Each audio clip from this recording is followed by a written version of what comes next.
ఆదిలాబాద్ జిల్లా ఇచ్చోడ మండలం గుడిహత్నూరులో ఒక ఘటన అందరిని కలిచివేసింది. అది జిల్లాలో సంచలనంగా మారిన పరిస్థితి. ఒక మైనర్ అమ్మాయిపై నగ్నంగా వీడియో చిత్రీకరించి అమ్మాయిపై వేధింపులకు గురి చేసిన 6గురిని పోలీసులు రిమాండ్ చేసిన పరిస్థితి. ఆ అంశం కాస్త జిల్లాలో సంచలనంగా మారిన పరిస్థితి కనబడింది. అయితే స్నేహం పేరుతో మైనర్ అమ్మాయిని గుడిహత్నూరు చెందిన మైనర్ అమ్మాయిని స్నేహం పేరుతో దగ్గర తీసుకోవడం జరిగింది.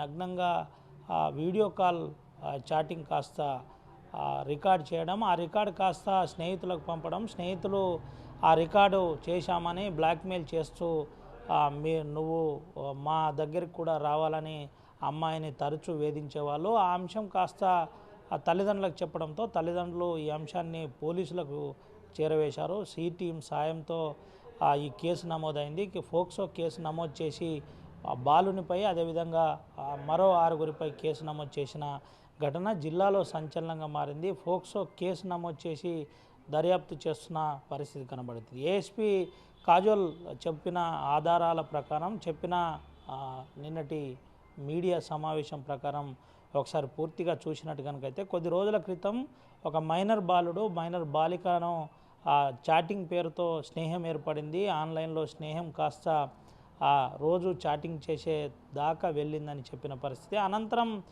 తను చాటింగ్ చేయాలి లేదంటే న్యూడ్ వీడియో కాల్ చేయాలనే ఆ కోణంలో మాట్లాడిన అంశం తరచూ అమ్మాయిని వేధించేవాడని నిన్న ఏఎస్పీ చెప్పిన పరిస్థితి. ఏఎస్పీ చెబుతూ కొన్ని సంచలనమైన అంశాలు కూడా దీంట్లో చెప్పే ప్రయత్నం చేశారు. న్యూడ్ కాల్ స్క్రీన్ రికార్డ్ చేయడం జరిగింది. ఆ స్క్రీన్ రికార్డ్ ఆ ఫ్రెండ్స్కు పంపించిన పరిస్థితి. ఆ ఫ్రెండ్స్కు పంపించిన అనంతరం ఫ్రెండ్స్ అందరు కూడా తను మా దగ్గరికి రావాలండి, నువ్వు కూడా మాతో పడుకుంటావా, లేదంటే ఈ వీడియో వైరల్ చేస్తాం, సోషల్ మాధ్యమాల్లో పోస్ట్ చేస్తామని బ్లాక్మెయిల్ చేసిన ఘటన సంచలనంగా మారింది. అది 6గురిపై కేసు నమోదు కూడా చేసినట్టు ఏఎస్పీ చెప్పిన పరిస్థితి.